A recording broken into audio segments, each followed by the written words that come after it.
اللہ علیہ وسلم نے تحریک فرمائی کہ صدقہ دو، یعنی اللہ کی راہ میں خرچ کرو۔ کچھ لوگ سونا لائے، کچھ چاندی لائے، کچھ غلہ لائے، کچھ کھجور لے آئے۔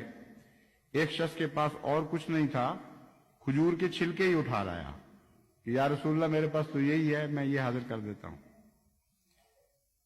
ایک شخص آیا اور عرض کیا کہ میرے پاس تو یا رسول اللہ کچھ بھی نہیں ہے، لیکن میں اپنی آبرو صدقے میں پیش کر دیتا ہوں۔ اگر کوئی مجھ سے زیادتی کرے گا، مجھے برا بلا کہے گا تو میں اس سے غصہ نہیں ہوں گا۔ اس آدمی کے کچھ لوگ بعد میں حضور اکرم صلی اللہ علیہ وآلہ وسلم کی خدمت میں حاضر ہوئے تو آپ نے فرمایا تم میں سے ایک آدمی نے ایسا صدقہ کیا ہے جس کو اللہ تعالیٰ نے قبول فرما لیا۔ کتنی پیاری ہے یہ حدیث اور کیسا پیارا رنگ ہے لوگوں کو نصیحت کرنے کا۔ وامر بالعرف اس کو کہتے ہیں، یعنی وامر بالعرف پر عمل درآمد اس کو کہتے ہیں۔ اس میں ایک اور پہلو کی طرف بھی توجہ دلا دی گئی کہ بہت سی جگہ عفو کی راہ میں عزت نفس حائل ہو جاتی ہے۔ لوگ سمجھتے ہیں کہ باقی چیزیں تو چلو معاف ہو گئیں، چوری کر لی، کوئی تھوڑا سا نقصان پہنچا گیا، لیکن میری عزت پہ حملہ کرتا ہے، یہ میں کس طرح معاف کر دوں، اس کا تو میں نے بدلہ لینا ہے۔ تو حضرت صلی اللہ علیہ وآلہ وسلم نے ہمیں مطلع کیا کہ عزت کے معاملے میں درگزر کرنا، عزت پر جو ہاتھ ڈالتا ہو اس کو معاف کرنا، یہ اللہ تعالیٰ کو اتنا پسند آیا ہے کہ اس نے خدا اپنے رسول کو خود خبر دی کہ اس شخص کی یہ نیکی میں نے قبول فرما لی ہے، مجھے بہت پسند آ گئی۔ اور آپ دیکھ لیں ہماری معاشرتی خرابیوں میں سے بہت سی خرابیاں اس وجہ سے پیدا ہوتی ہیں کہ عزت نفس کے معاملے میں آ کے لوگ کہتے ہیں کہ اس نے میری بےزتی کی، ہم تو کبھی معاف نہیں کریں گے۔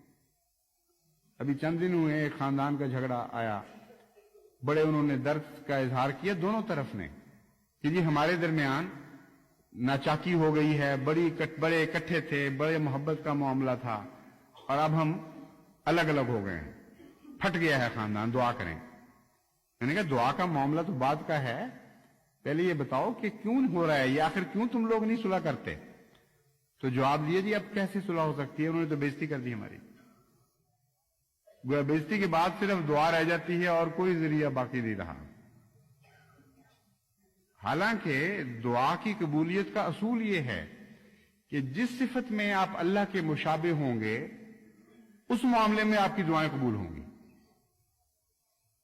یہ آپ تجربہ کر کے دیکھ لیں، بل ارادہ اللہ تعالیٰ کی صفات کو اپنائیں، جس صفت کو آپ اپناتے ہیں اس صفت میں اللہ تعالیٰ آپ سے حیا کرے گا اور آپ کی دعائیں ضرور سنے گا۔ جو لوگ رب بنتے ہیں، لوگوں کے ربوبیت اختیار کرتے ہیں، وہ جب دعا کرتے ہیں اے خدا ہمیں مصیبت پڑ گئی ہے، ضرورت مند ہو گئے، ہماری مدد فرما، ہو کیسے سکتا ہے کہ اللہ نہ سنے؟ وہ تو ان کے کہے بغیر بھی سننے لگ جاتا ہے۔ ایسا پیار کا سلوک ان سے فرماتا ہے کہ جو دوسروں کی ضرورتیں پوری کر رہے ہوتے ہیں ان کی ضرورت میں خود لگ جاتا ہے۔ تو ہر صفت کے متعلق یاد رکھیں، جو کچھ آپ اپنے رب سے توقع رکھتے ہیں، آپ کی دعا میں سنجیدگی اور سچائی پیدا نہیں ہو سکتی جب تک ویسا بننے کی کوشش نہ کریں۔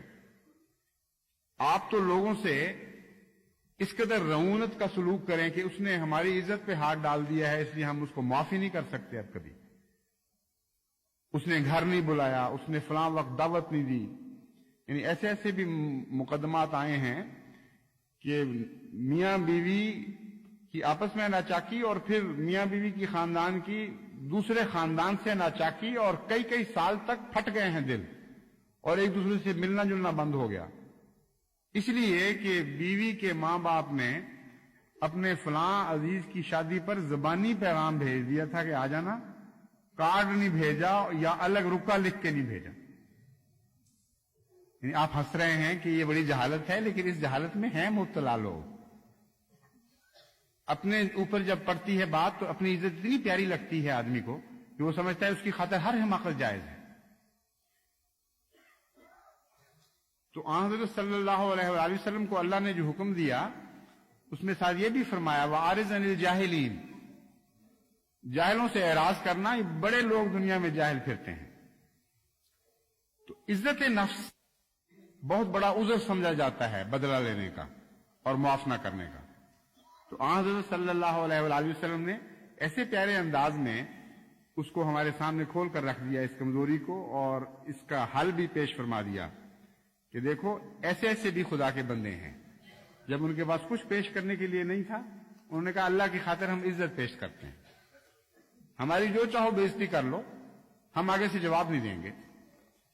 اور اس کے نتیجے میں اللہ اتنا خوش ہوا کہ حضور اکرم صلی اللہ علیہ وآلہ وسلم کو خود بتایا